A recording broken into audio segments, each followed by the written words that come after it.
La dame en noir, le voyage. Elle ouvre les yeux et se retrouve dans une vieille chambre d'hôpital. Il y a une porte. Perdue dans une boucle temporelle, elle se retrouve à devoir faire un choix.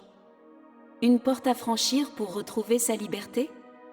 Entre son désir de retrouver sa vie natale, son époque, elle court après la réalité. Mais le plus troublant, c'est qu'elle ne sait plus qui elle est. Son reflet change, se brouille dans les vitrines et les flaques.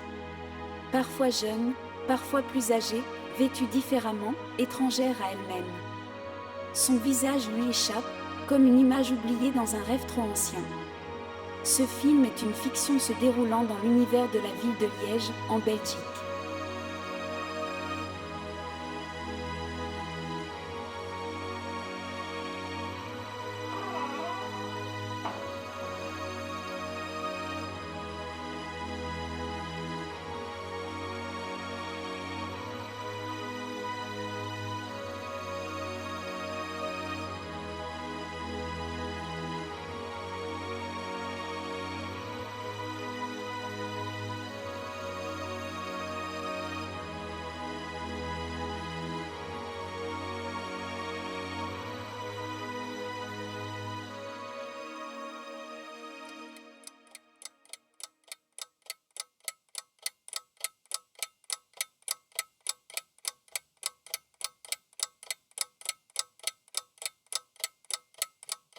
La traversée, cette ruelle franchie, la dame en noir s'engage à corps perdu. Dans les rues de Liège, elle traverse les pavés, les places, les escaliers, comme happée par une urgence invisible. Parfois, son corps semble suspendu, ses pas effleurent à peine le sol, comme si elle n'était pas vraiment là, ou plus tout à fait maintenant. Le temps chancelle, son époque tremble, et elle seule, guidée par une mémoire ancienne, poursuit cette errance à travers les heures disloquées, à la recherche de ce qu'elle a perdu, ou de ce qu'il faut sauver.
Elle ne sait pas ce qu'il vient d'arriver. Elle ne sait même pas pourquoi. Elle est montée dans ce train, silencieux, presque absent. Autour d'elle, les passagers ne parlent pas. Les vitres reflètent une époque incertaine. Le paysage défile, mais les repères s'effacent. Et quand le convoi s'arrête enfin, dans le souffle d'un passé oublié, elle descend sur le quai d'une vieille gare, couverte de suie et de brume. Les affiches, les balises, les uniformes, tout lui semble étrangement familier. Le monde moderne a disparu. Elle est de retour, en 1892, là où tout a vraiment commencé.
Liège, entre pierre et mémoire, une ville où les pierres parlent, où chaque pas résonne d'un écho ancien.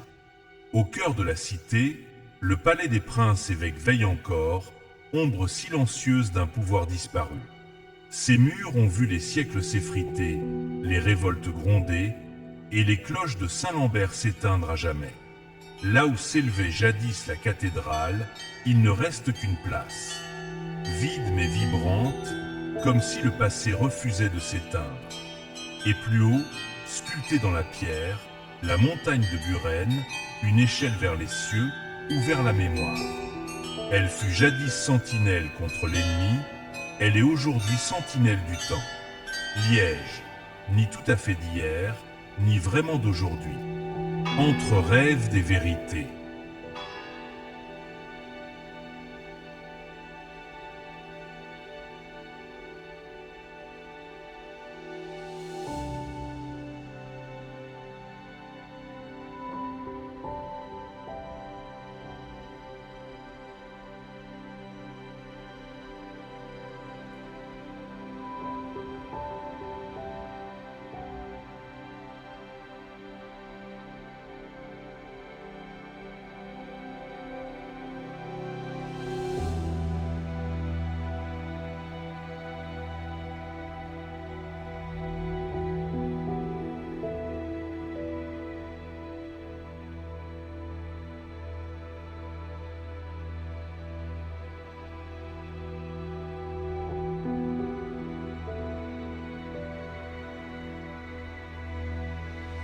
Loin dans le passé, naissaient des pépites.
Elle s'en va, mais la nuit murmure qu'elle reviendra.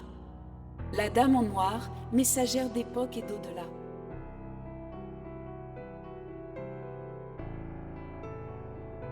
Liège, au cœur de la Belgique francophone, plonge ses racines dans l'époque gallo-romaine. Dès le IVe siècle, la région est habitée, mais c'est au 8e siècle que l'histoire de la ville s'accélère. En 705, après l'assassinat de l'évêque Lambert, son successeur, Hubert, fait transférer ses reliques à Liège. Très vite, le lieu devient un centre de pèlerinage, puis le siège d'un évêché. Autour de la tombe de Saint-Lambert s'élève une imposante cathédrale romane. À ses côtés, on construit bientôt le palais des princes-évêques, qui devient le centre du pouvoir ecclésiastique et politique. Au fil des siècles, ce palais s'agrandit. Il domine ce qui est alors le cœur religieux de la cité. Liège devient capitale d'une principauté indépendante, dirigée par des évêques au pouvoir étendu. La ville rayonne par ses écoles, ses métiers, son architecture. Mais elle est aussi marquée par des luttes internes, révoltes populaires, conflits entre milices urbaines et noblesse, affrontements avec les ducs de Bourgogne. En 1468, Liège est incendiée par les troupes de Charles le Téméraire après le soulèvement des fameux 600 franchimontois. La ville est dévastée, mais renaît. À la fin du XVIIIe siècle, l'esprit révolutionnaire gagne Liège. En 1789, la révolution liégeoise éclate. Et en 1793, dans un acte hautement symbolique, la grande cathédrale gothique de Saint-Lambert est détruite, pierre, par les révolutionnaires. Ce geste signe la fin du pouvoir religieux dans l'espace public. À sa place s'ouvre un vaste vide, la place Saint-Lambert, qui devient dès lors le cœur civil et administratif de la ville. En 1795, la principauté est définitivement abolie, et Liège est intégrée à la République française. Le XIXe siècle marque l'entrée dans l'ère industrielle. Liège devient un des pôles les plus dynamiques d'Europe, hauts fourneaux, mines, ateliers d'armes, chemins de fer. La ville bouillonne d'activité et de modernité. Pendant la Première Guerre mondiale, en 1914, les forts de Liège résistent héroïquement à l'armée allemande. La ville recevra la Légion d'honneur pour sa bravoure. Occupée à nouveau en 1940, elle est libérée en 1944, au prix de nombreuses pertes. Après-guerre, la désindustrialisation frappe durement la région. Mais la ville se transforme, rénovation urbaine, musée, patrimoine préservé. Le palais des princes-évêques, miraculeusement épargné par les révolutions et les guerres, trône toujours majestueusement sur la place Saint-Lambert. En 2009, la gare des Guillemins, signée Santiago Calatrava, symbolise un nouveau souffle. Aujourd'hui, Liège est une ville de mémoire et d'avenir. Elle avance, fière de son passé, avec le regard tourné vers demain. Chronologie de Liège à travers les siècles. Moins 200 000 ans. Première trace d'occupation humaine. Sur les hauteurs de Saint-Walburge. Moins 5000 ans avant Jésus-Christ. Trace d'un village néolithique omalien. À la confluence de la Meuse et de la Légia. Deuxième siècle. Construction d'une villa gallo-romaine. À l'emplacement de l'actuelle place Saint-Lambert. 696 à 705. 17 septembre, Lambert, évêque de Tongres-Maastricht, est assassiné à Liège. 718. L'évêque Hubert transfère à Liège les reliques de son prédécesseur Saint-Lambert. 742 en avril. Naissance de Charlemagne à Jupy-sur-Meuse.